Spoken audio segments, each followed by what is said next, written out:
नमस्कार, मैं अमित और आप देख रहे हैं आंखें न्यूज 24। आइए नजर डालते हैं आज के महत्वपूर्ण खबरों पर।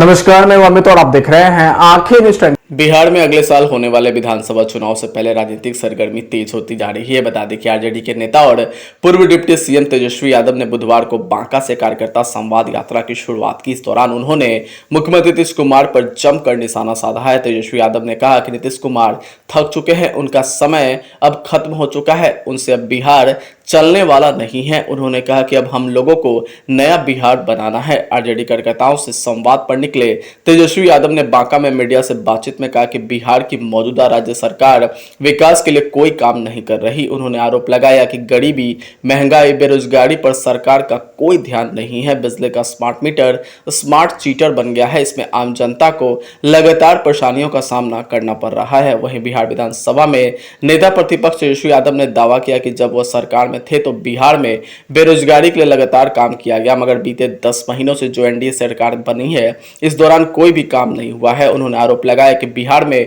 अफसरशाही चरम पर है। बिहार के दम पर केंद्र की सरकार बनी है, फिर भी बिहार को केंद्र सरकार ने उपेक्षित रखा है। उन्होंने कहा कि वह जमीनी स्तर से कार्यकर्ताओं से मिलने आए हैं, इसलिए पार्टी के पंचायत अध्यक्षों के साथ विस्तार से वार्ता करेंगे ताकि पार्टी का विस्तार हो सके तथा आरजेडी और ज्यादा मजबूत हो सके। और दूसरे चरण की शुरुआत जो है बांका जिले से किया जा रहा है। मेन उद्देश्य ये है कि पार्टी के जो हमारे पंचायत लेवल के जो अध्यक्ष हैं, ब्लॉक लेवल के जो अध्यक्ष हैं, जो कार्यकर्ता हैं, जो ज़मीनी स्तर पे जो पार्टी का झंडा धोते हैं, जो मेहनत करते हैं, जो बूथ पे चलते हैं, उनसे हम लोग जो है संवाद करें। और पहली बार ऐसा कार्यक्रम हो रहा है जहां हम लोग जो है पंचायत अध्यक्षों से डायरेक्ट जो है संवाद करेंगे, उनकी बात को सुनेंगे और पार्टी का विस्तार कैसे हो, संगठन और कैसे मजबूत हो, इसको लेकर के जो है सभी लोगों से चर्चा किया जाएगा। और पूरे बिहार में हर प्रत्येक एक जिले में हम लोगों का कार्यक्रम होना है। और जिस हिसाब से बिहार में डबल इंजन की सरकार, नकारात्मक सरकार है, सत्ता में बैठी हुई है लेकिन विपक्ष का काम कर रही है। सत्ता में बैठ के विपक्ष को गाली दिया जा रहा है, अपनी उपलब्धियों को नहीं गिनाया जा रहा है। लगभग 10 महीना हो गया इस सरकार को और 10 महीने में एक भी उपलब्धि इस सरकार के पास नहीं है। जो महागठबंधन की सरकार ने 17 महीने में जो काम किया वो आज तक जो है इन लोगों से 19 सालों में, जब से एनडीए की सरकार बिहार में बनी है तब से इन लोगों ने काम नहीं किया। चाहे 5 लाख सरकारी नौकरी का हो, चाहे जाति आधारित गणना की हो, चाहे आरक्षण की सीमा को बढ़ाने की हो, चाहे 4.5 लाख नियोजित कर्मियों को सरकारी कर्मचारी का दर्जा देने की, जो स्वयं सहायता समूह हैं, तालमी मरकज हैं, विकास मित्र हैं, टोला सेवक हैं, इनके आय मानदेय को दुगना करने की बात हो, आईटी पॉलिसी की बात हो, स्पोर्ट्स पॉलिसी की बात हो, टूरिज्म पॉलिसी की बात हो, लगातार जो है हमारी 17 महीने की जो सरकार रही, जो उपलब्धियां रही और लगभग 3.5 लाख नौकरियां जो प्रक्रियाधीन जो हम लोग करके आए हैं, वो अब तक जो है इस 10 साल में वो प्रक्रियाधीन नौकरी भी नहीं दिया। तो आप सरकार की केवल मंशा जान सकते हैं, सत्ता में बस रहना है, अपना को भोग लगाना है। बिहार में महंगाई है, बेरोजगारी है, पलायन है, गरीबी है, इस पे कोई चर्चा सरकार जो है नहीं करती। क्या योजना है वो सरकार नहीं बताती। और लगातार जैसे स्मार्ट मीटर की जहाँ तक बात आ रही है, बिहार में सबसे महंगा बिजली जो है पूरे देश में बिहार में मिलता है। और इस महंगे बिजली को लेकर के जिस हिसाब से ये स्मार्ट मीटर नहीं, स्मार्ट चीटर मीटर हो चुका है, इससे जनता त्रस्त हो चुकी है। अब लोग जो है परेशान हैं लेकिन सरकार जो है अड़ी हुई है। हम लोगों ने जो कहा था चुनाव से पहले वो हम लोगों ने कमिटमेंट पूरा किया और हम लोगों ने ये भी तय किया है कि भाई 200 यूनिट फ्री में मिलके हम लोग जो है देने का काम करेंगे अगर हमारी सरकार बनती है। बिहार में लॉ एंड ऑर्डर की स्थिति अगर देखा जाए, कानून व्यवस्था की अगर बात की जाए तो प्रत्येक दिन आप देख सकते हैं, हम भी बुलेटिन जारी करते हैं, प्रेस रिलीज में देते हैं, कोई ऐसा जिला ऐसा क्षेत्र नहीं है जहां हत्या, लूट, अपहरण, रेप जैसे संगीन मामले हो, लेकिन यहाँ कोई सुनवाई नहीं है। FIR बड़ी मुश्किल से होता है। FIR होता तो इन्वेस्टिगेशन जो है जीरो है। जो पीड़ित परिवार है उसको न्याय नहीं मिल पाता, जो दोषी है उनको सजा नहीं दिला पाते हैं। ऐसे कई एक उदाहरण है। तो लॉ एंड ऑर्डर की जो स्थिति है बिहार में वो भयावह हो चुकी है। माननीय मुख्यमंत्री जी नीतीश कुमार जी, व्यक्तिगत तौर पे हम उनका सम्मान करते हैं, लेकिन अब उनसे बिहार चलने वाला नहीं है, थक चुके हैं। और हम लोग भी आजकल देख रहे हैं जो स्थिति उनके साथ हो रही है, क्या हालात होंगे इसकी चिंता हमको भी है। लेकिन जिस प्रकार से बिहार में अफसरशाही चरम पर है, जनप्रतिनिधियों की सुनवाई नहीं होती है लोकतंत्र में। इसीलिए भाई चुनाव होता है, जनता अपने बीच से प्रतिनिधि भेजती है ताकि उनकी बातों को रखा जाए, लेकिन पूरी तरीके से बिहार में केवल अफसरशाही है। जो भी ट्रांसफर पोस्टिंग होता है बिहार में, ट्रांसफर पोस्टिंग जो भी बिहार में होता है, कैसे होता है ये हर एक बिहार के लोग जानते हैं। इसलिए हम लोग सब लोग को संकल्प लेना है, संगठन को मजबूत करना है, एक नया बिहार बनाना है, विकसित बिहार बनाना है, जहाँ केवल पढ़ाई, दवाई, कमाई, सिंचाई, सुनवाई या कार्रवाई की बात हो, ना कि केवल नफरत फैलाने की बात हो, ना कि समाज को एक दूसरे से लड़ाने की काम किए जाए, क्योंकि कोई उपलब्धि है नहीं। अब जब उपलब्धि ही नहीं है तो लोग चाहते हैं कि नफरत की राजनीति करके जो है चुनाव जीता जाए। हम लोगों का उद्देश्य है कि बिहार आगे बढ़े। डबल इंजन की सरकार कहा जाता है, बिहार को क्या मिला? सबसे ज्यादा सांसद जो है लगातार एनडीए को 10 साल में मिला, 40 सांसद पहले और अभी लगभग 30 सांसद। 10 सालों में बिहार को क्या मिला? आज जो सरकार बनी है केंद्र में, बिहार के बलबूते बनी है, बिहार के वोटरों ने उस सरकार को मत दिया है, लेकिन बिहार को बदले में क्या मिला? नमस्कार, मैं अमित और आप देख रहे हैं आंखें न्यूज़। जहरीली शराब कांड पर डीजीपी आलोक राज ने कहा है कि जहरीली शराब से अब तक 24 लोगों की मौत हो चुकी है। सिवान में 20 लोगों की मौत तो सारण में 4 की मौत हुई है। सारण में मसरक और सिवान में भगवान बाजार में यह मौतें हुई। राज्य सरकार इस पूरे मामले को गंभीरता से ले रही है। पुलिस एक्शन लेने के लिए मौके पर मौजूद है। एसपी और डीआईजी प्रभावित क्षेत्र का दौरा कर रहे हैं और खुद जायजा ले रहे हैं। संदिग्धों को हिरासत में लिया जा रहा है। 9 से 10 लोगों को अभी तक हिरासत में लेकर पूछताछ कर आगे की कार्रवाई की जा रही है। ब्यूरो रिपोर्ट, आंखें न्यूज़ 24। जहरीली शराब पीने के कारण अब तक 24 मौतों की पुष्टि हुई है। सिवान जिले में 20 और सारण जिले में 4। सारण जिला का मशरक क्षेत्र और सिवान जिला का भगवानपुर बाजार क्षेत्र मुख्य तौर पर प्रभावित हुआ है। राज्य सरकार द्वारा इस घटना को बेहद गंभीरता से लिया गया है और बिहार पुलिस सख्त कार्रवाई करने के लिए तत्पर है।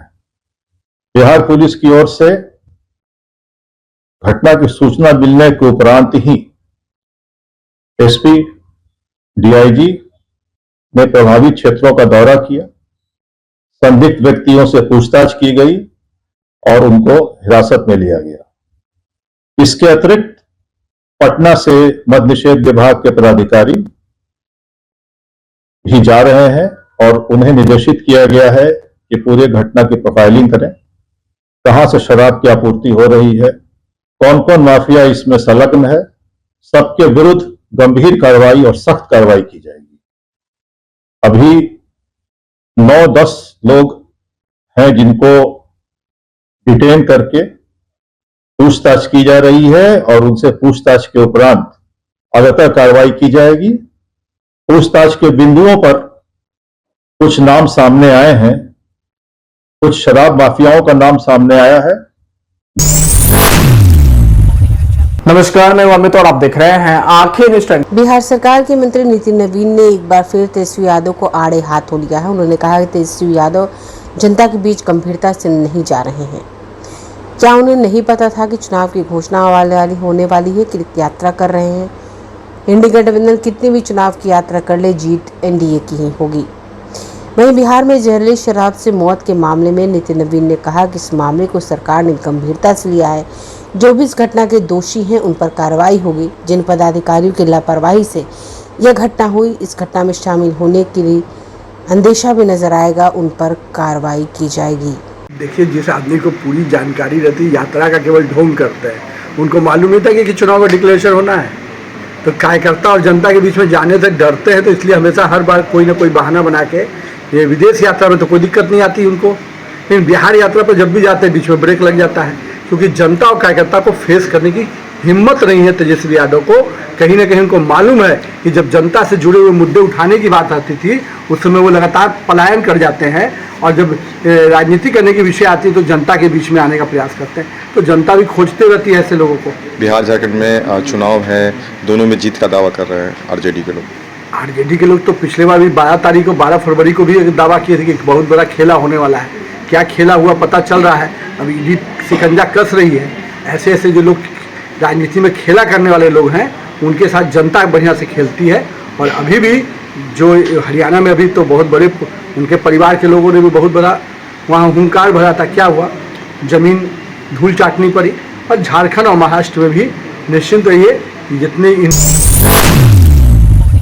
नमस्कार, मैं अमित और आप देख रहे हैं आंखें न्यूज़ टाइम। करवा चौथ हिंदू धर्म के प्रमुख त्योहारों में से एक है, जो कार्तिक मास के कृष्ण पक्ष की चतुर्थी तिथि को रखा जाता है। बता दें कि साल 20 अक्टूबर 2024 को करवा चौथ का व्रत रखा जाएगा। इस दिन सुहागिन महिलाएं पति की लंबी उम्र और सुखी वैवाहिक जीवन के लिए निर्जला उपवास रखती है, जिसका पारण चांद निकलने पर किया जाता है।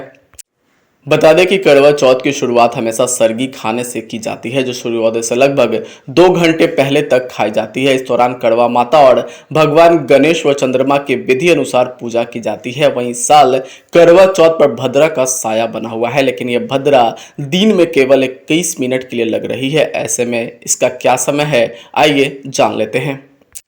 वहीं पंचांग के अनुसार कार्तिक माह के कृष्ण पक्ष की चतुर्थी तिथि का आरंभ 20 अक्टूबर 2024 को सुबह 6:46 पर होगा। इसका समापन 21 अक्टूबर 2024 को सुबह 4:16 पर होगा। तो वहीं पूजा के समय की बात करें तो करवा चौथ दिन के पूजा के लिए सुबह मुहूर्त 20 अक्टूबर 2024 की शाम 5:46 से शुरू होगा और ये मुहूर्त शाम 7:02 तक रहने वाला है। इस दौरान आप विधि विधान से करवा माता की आराधना कर सकते हैं। बता दें कि करवा चौथ के उपवास में चांद की अहम भूमिका होती है, क्योंकि बिना इसके उपवास अधूरा होता है। वहीं पंचांग के अनुसार इस वर्ष करवा चौथ पर चांद निकलने का समय 7:44 का होगा, लेकिन अलग अलग स्थान अनुसार समय थोड़ा आगे पीछे हो सकता है। ऐसे में आप चांद के दर्शन के बाद से व्रत का पारण और चंद्रमा की पूजा कर सकते हैं। नमस्कार, मैं अमित और आप देख रहे हैं आंखें न्यूज़ टाइम।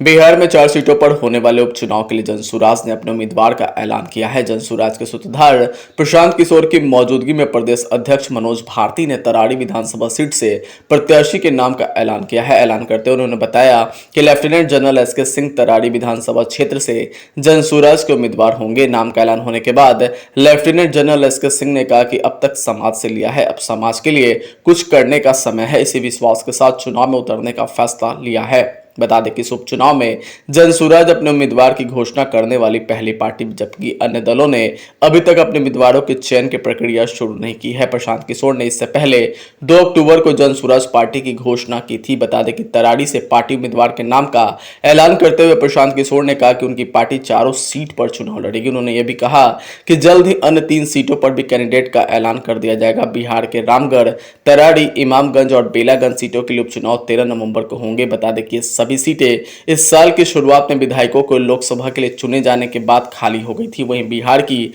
रामगढ़, तराड़ी, इमामगंज और बेलागंज सीटों के लिए उपचुनाव 13 नवंबर को होंगे। ये सभी सीटें इस साल की शुरुआत में विधायकों के लोकसभा के लिए चुने जाने के बाद खाली हो गई थी।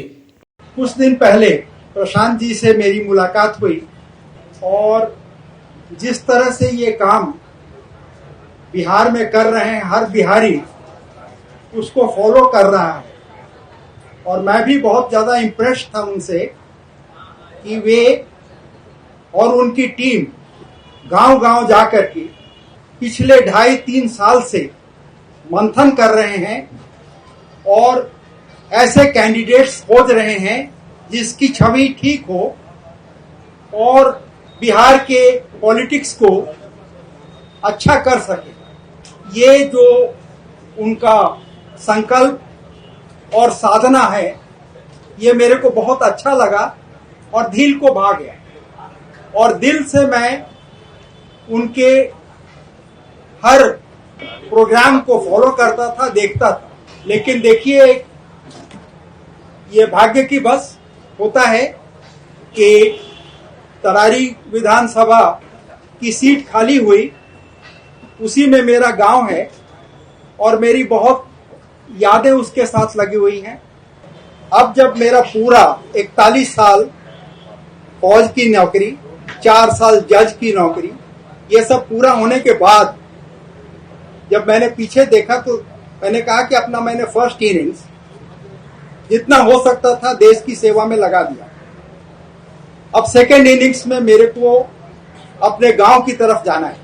जब प्रशांत जी ने ये प्रपोजल दिया तो मेरे को लगा कि अब मैं इसी के लिए देख रहा हूं कि जो बचा खुचा समय है वो वापस अपने समाज को देने में बिताऊं। तो जब मैंने अपने गांव से पूछा तो गांव में बहुत उत्साहित हुए लोग।